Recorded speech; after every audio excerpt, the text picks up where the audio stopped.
નમસ્કાર તમામ મહત્વપૂર્ણ સમાચારોની સાથે હું છું હેતવી। વાત કરીશું વિગતવાર સમાચારોની તો ગુજરાત અને ભારતની અખંડતા પર સીધો હુમલો થયો છે।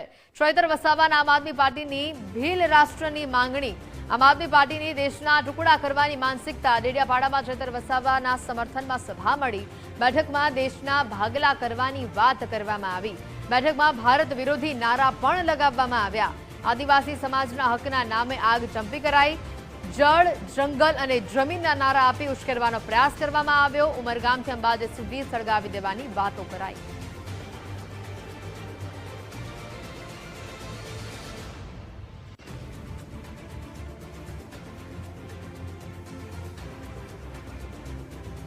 વધુ વિગતો સાથે ધર્મેશ વૈદ્ય અમારી સાથે અહીંયા જોડાઈ ચૂક્યા છે। ધર્મેશ, જે પ્રકારે અહીંયા અખંડતા પર હવે સવાલ ઉભો થયો છે, ગુજરાત અને ભારતની અખંડતા પર આ હુમલો કહી શકાય, કારણ કે જે પ્રકારે ભીલ રાષ્ટ્રની અહીંયા માંગણી કરવામાં આવી છે, કઈ રીતે જોવામાં આવી રહ્યું છે અને હવે આવનારા દિવસો કેવા લાગી રહ્યા છે?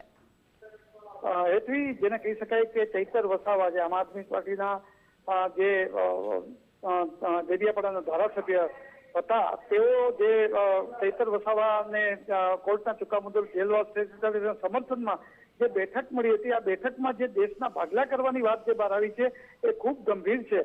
અગાઉ ચૈતર વસાવા દ્વારા ભીલ પ્રદેશની માગણી તો કરાઈ હતી, પરંતુ અત્યારે ચૈતર વસાવાને આપની ભીલ રાષ્ટ્રની માગણી જે કરાઈ છે તેના કારણે અનેક જે પ્રશ્નો ખડા થયા છે। કારણ કે આ બેઠકમાં જે ડેડિયાપાડામાં ચૈતર વસાવાના સમર્થનમાં બેઠક મળી હતી, એમાં દેશના ભાગલા કરવાની વાત છે અને સૌથી મહત્વનું આદિવાસી સમાજના હકના નામે આગ ચાપી, જળ, જંગલ, જમીનના નારા આપીને ઉશ્કેરવાનો પ્રયાસ થયો હોય તેવી વાત અને ઉમરગામથી અંબાજી સુધી સળગાવી દેવાની વાતો પણ આ બેઠકમાં થઈ હોવાથી ભારે ગંભીર વસ્તુ જે છે કે દેશ વિરોધી માંગ હોય, કારણ કે પહેલા માત્ર ભીલ પ્રદેશની વાત હતી, પણ હવે ચૈતર વસાવાને આપની ભીલ રાષ્ટ્રની જે દેશ વિરોધી માંગ છે, ત્યારે રાજકીય રીતે પણ આ એક ખૂબ ગંભીર બાબત છે। કારણ કે ભીલ રાષ્ટ્રની વાત એટલે અલગ ધ્વજ, અલગ શરદ, અલગ સંવિધાન, અલગ દેશની કલ્પના।